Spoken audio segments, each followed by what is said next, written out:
Hi guys, welcome back on my YouTube channel agriculture future.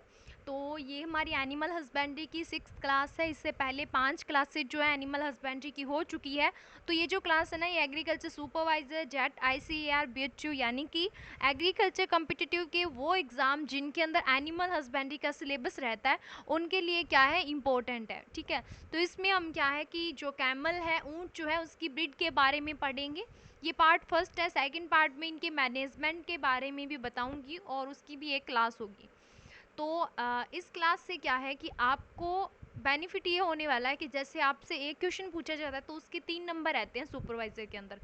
तो अगर आप animal husbandry से आपसे क्वेश्चन पूछा ही जाता है कि जितने कैमल या फिर काओ, बुफेलो और ये जो गोट और शिप आपकी जो ब्रीड है, इनमें से 2 या 3 क्वेश्चन आपसे पुटअप होते ही होते हैं, या तो इनकी ब्रीड से रिलेटेड या फिर इनके मैनेजमेंट से रिलेटेड।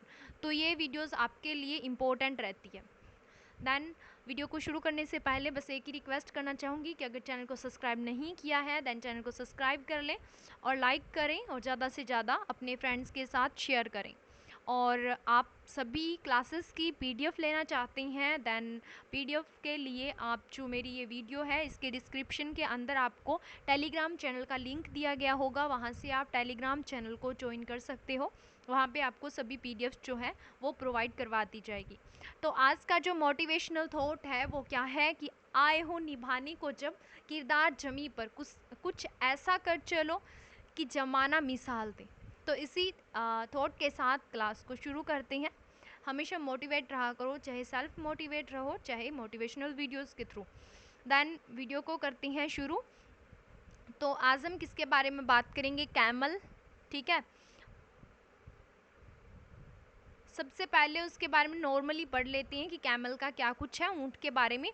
तो सबसे पहले बात करें कि इसे क्या बोला जाता है, राज्य पशु बोला जाता है। वर्तमान में घोषित किया गया इसे राज्य पशु। ठीक है, तो इसके अगर साइंटिफिक नेम की बात करें तो इसका साइंटिफिक नेम क्या, या फिर जूलॉजिकल नाम की बात करें तो कैमेलस डर्मेटेरियस जो क्या है इसका जूलॉजिकल नाम है। और एक कुबड़ वाला, ठीक है, इसके अंदर कुबड़ किसे बोलते हैं, हेम्प किसे बोला जाता है। ये वाली जो स्ट्रक्चर रहती है ना, इसे कुबड़ या हेम्प बोलते हैं। एक का क्या मतलब है, कई जो कैमल होते हैं ना उनके अंदर ये 2 होती है, एक थोड़ी आगे पाई जाती है। ठीक है, डबल हैम्ड होती हैं, यानी कि 2 कुबड़ जो है वो इनके अंदर पाई जाती है। तो ये बोल रहा है कि हम जिसके बारे में बात करेंगे वो क्या, एक कुबड़ वाला है।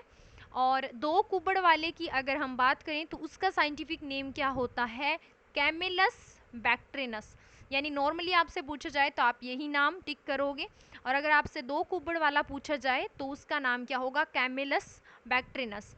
और अगर इनके कुल की बात करें, जैसे हम क्रॉप में पढ़ते हैं कि फैमिली ये है, इसका बॉटेनिकल नेम ये है, उसी टाइप से इनका जूलॉजिकल नाम होता है। ठीक है, तो इसका क्या, कौन सी फैमिली से, कैमिलिडी से है। और गुणसूत्र संख्या की बात करें तो 2n = 74 इसके अंदर क्या है, गुणसूत्र है, क्रोमोसोम नंबर है। और विश्व में भारत का ऊँटों की संख्या में कौन सा स्थान है, 10वां स्थान है। पूरे विश्व के अंदर ऊँट जितने पाए जाते हैं ना उनमें हमारा इंडिया जो है वो 10th नंबर रैंक पे है, 10th नंबर पे है। और भारत में कुल ऊँटों की संख्या का 2.5 लाख। ये सबसे पहले ये कौन सी पशुगणना में पता चला, 2019 में जो पशुगणना हुई। और राजस्थान में ऊँटों की संख्या कितनी है, 2.13 लाख। ये जो 2019 में पशुगणना हुई थी उसमें, ये तो राजस्थान में बताया है कि टोटल ऊँट कितने हैं। 2019 में जो पशुगणना हुई थी ना राजस्थान की, उसमें बताया कि राजस्थान में कितने हैं, 2.13 एवरेज चाहिए। फिर नेक्स्ट बात करें कि राजस्थान में सर्वाधिक ऊँटों की संख्या कहाँ पे है, तो कहाँ पे है, जैसलमेर के अंदर है।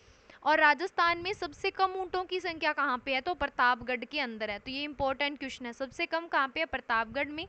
सबसे ज़्यादा कहाँ पे है, जैसलमेर में। रेगिस्तान का जहाज किसे कहा जाता है, तो ऊँट को कहा जाता है। और भारत में ऊँट लाने का श्रेय किसे गया है, मोहम्मद बिन कासिम। यानी सबसे पहले यही क्या है, ऊँट को भारत में लेके आए थे, उसके बाद में इस पशु को हमारे यहाँ पे पाला जाने लगा।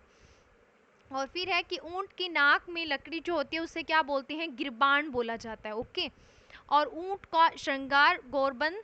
ठीक है, आपने देखा होगा इसका जो श्रृंगार किया जाता है। तो फर्स्ट ब्रीड के बारे में पढ़ेंगे। फर्स्ट ब्रीड कौन सी है, इसकी बीकानेरी है। तो बीकानेरी ब्रीड के बारे में बात करें, ये वाली जो है बीकानेरी ब्रीड है, तो इसका उत्पत्ति स्थान कौन सा है, यानी कि ये ब्रीड जो है ये सबसे ज़्यादा कहाँ पे पाई जाती है, सबसे पहले कहाँ पे देखा गया इस बीकानेरी ब्रीड को? तो राजस्थान का जो बीकानेर जिला है ना, वहाँ पे इस बीकानेरी ब्रीड को देखा गया। नाम से ही शो हो रहा है कि बीकानेरी यानी बीकानेर की ब्रीड है। और बीकानेरी ऊंट का संकरण जो है ना वो यानी वो किसके क्रॉस से बनी हुई है, तो सिंधी एवं बलूची ऊँटों से है, ठीक है। और ऊँट का रंग ज़्यादातर गहरा भूरा यानी कि ब्लैक कलर का होता है, और इनकी ऊंचाई कितनी होती है जमीन से थुई तक 10 से 12 फीट। ओके। और फिर है कि इनकी आँख जो है, कान, गले पर बाल पाए जाती हैं, इन्हें झींपड़ा ऊँट भी कहा जाता है। इसका यही एक जो है मेन फीचर है, इसे क्या बोलती हैं, झींपड़ा ऊँट बोला जाता है, ठीक है। और इसमें क्या है कि ये इसकी फीचर्स है, ये जब आपको नोट्स दी जाएंगे ना तो वहाँ पे आप इसे पढ़ सकते हो। ये इसका मेन है कि एक द्विप्रयोजनी नस्ल है, ठीक है। डबल पर्पज से इसको काम में लिया जाता है, इसको यूज़ में लिया जाता है। और इसकी जो पूंछ होती है ना, उसके एंडिंग में क्या होता है, शीर्ष पे क्या होते हैं, काले बालों की कतार होती है। आंखें चमकदार होती है, बाहर निकली सी होती है। और विश्व के ऊँटों में सबसे सुंदर नस्ल है, ठीक है, सबसे ज़्यादा ब्यूटीफुल है ये। जितने भी अपने वर्ल्ड में ऊँट पाए जाते हैं कैमल, उन सब में से, तो ये भी इम्पोर्टेंट रहता है। और उसके ये वाला सब जो है ना ये नॉर्मल है, और बाहर खींचने की क्षमता सर्वाधिक होती है, ये वाली चीज़ जो है ये भी क्या है इसकी इम्पोर्टेंट है। ये 3 चीज़ हैं जो ये विश्व में सबसे ज़्यादा सुंदर नस्ल है बाहर खींचने वाली। और ये इसकी क्या है, द्विप्रयोजनी नस्ल है, और इसे झींपड़ा ऊँट कहा जाता है। और नेक्स्ट हम बात करें जैसलमेरी ब्रीड की, तो जैसलमेरी में क्या है, ये कहाँ का है, राजस्थान के जैसलमेर ज़िले का है। और इस नस्ल के जो ऊँट होते हैं उनका कलर क्या होता है, गहरा भूरा होता है। ऊंचाई 7 से 9 फीट तक होती है, और इनके शरीर पर बाल जो है वो कम पाए जाती हैं। इनके टांगे लंबी होती है, और पाँव के तलवे जो होते हैं ना ये नीचे वाले, ये क्या होते हैं, छोटे होती हैं। लंबाई व सवारी के लिए सर्वश्रेष्ठ नस्ल है, ये वाली इसकी इम्पोर्टेंट फीचर है, ठीक है। और ये क्या है, सर्कस व दौड़ने के लिए सबसे उपयुक्त नस्ल है। नेक्स्ट हम मेवाड़ी की बात करें, जो कि इसकी लास्ट ब्रीड है, 3 ब्रीड ही अपने सिलेबस में। तो मेवाड़ी की बात करें तो मूल स्थान है राजस्थान का उदयपुर यानी कि मेवाड़ क्षेत्र। और इन ऊँटों के नस्ल की लंबाई, मंजिले, आकार की यह नस्ल सर्वाधिक दुग्ध उत्पादन देती है। सबसे ज़्यादा दुग्ध उत्पादन होता है इस नस्ल का, मेवाड़ी का। और इसकी मादाओं के आयन पूर्ण विकसित व आयनों पर दूध शिराएं स्पष्ट रूप से दिखाई देती है। और रंग हल्का भूरा होता है, आंखें छोटी छोटी होती हैं, सुस्त एवं मजबूत होती हैं। और इसकी जो मेन फीचर है, इसकी पहचान करने में जो हेल्पफुल है वो क्या है कि इसके मुंह के नीचे का जो होठ होता है ना वो क्या हुआ है, गिरा हुआ होता है, ओके। और इसके अंदर कुछ खास नहीं है, बस ये वाला याद रखना कि मादा दुग्ध उत्पादन जो है कितना देती है, एक दिन में 4 से 6 लीटर क्या देती है, मिल्क देती है।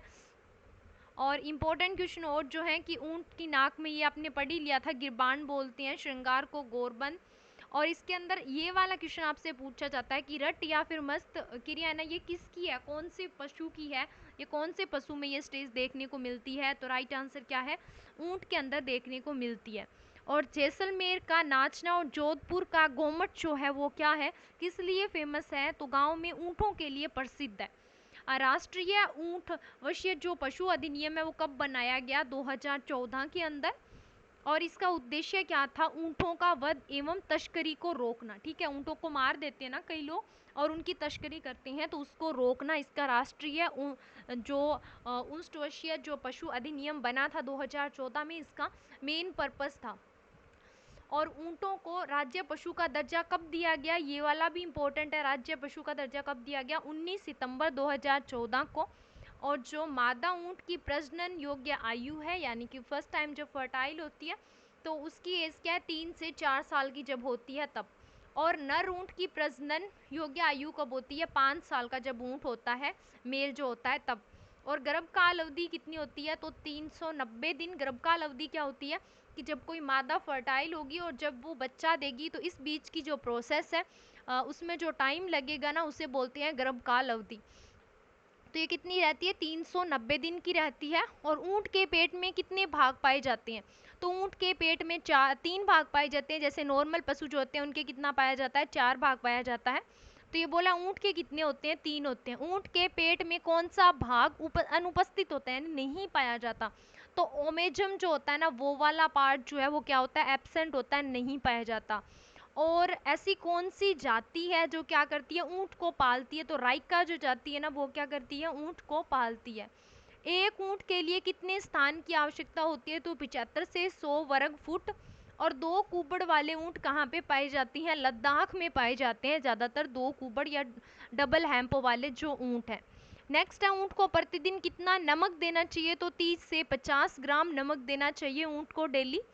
और ऊंट एक बार में कितना पानी पी सकता है, तो 135 लीटर पानी पी सकता है। आपको पता होगा कि रेगिस्तानी इलाके में ये 2 या 3 दिन तक बिना पानी पिए भी रह सकता है ऊंट। और एक बारी में कितना पानी पी सकता है, 135 लीटर। ऊंट को प्रतिदिन कितने पानी की आवश्यकता होती है, तो 18 से 36 लीटर पानी की आवश्यकता होती है। और एक बार में वो 135 लीटर भी पी सकता है।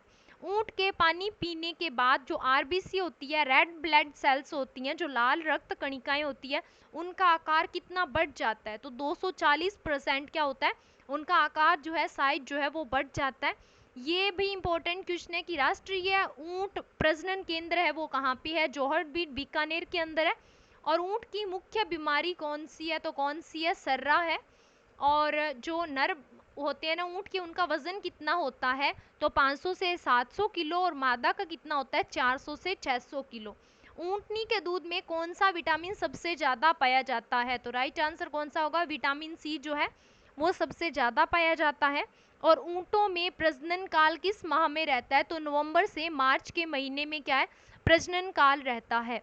और मधुमेह बीमारी के मरीजों को कितना दूध पीने की सलाह दी जाती है, यानी कि किसका दूध पीने की सलाह दी जाती है, तो ऊंटनी का दूध। जिन्हें मधुमेह रोग होता है ना, शुगर की बीमारी होती है, तो उन्हें किसका, ऊंटनी का दूध पीने की सलाह दी जाती है। तो आज की वीडियो में इतना ही। आई होप कि आपको समझ में आया होगा जो भी मैंने करवाया है। अगर आपको कुछ भी समझ नहीं आया तो आप कमेंट करके मुझे बता सकते हो कि ये चीज़ हमें समझ नहीं आई, तो नेक्स्ट वीडियो में मैं वो चीज़ क्लियर कर दूंगी या फिर आपको कमेंट करके आपका रिप्लाई दे दूंगी आपको।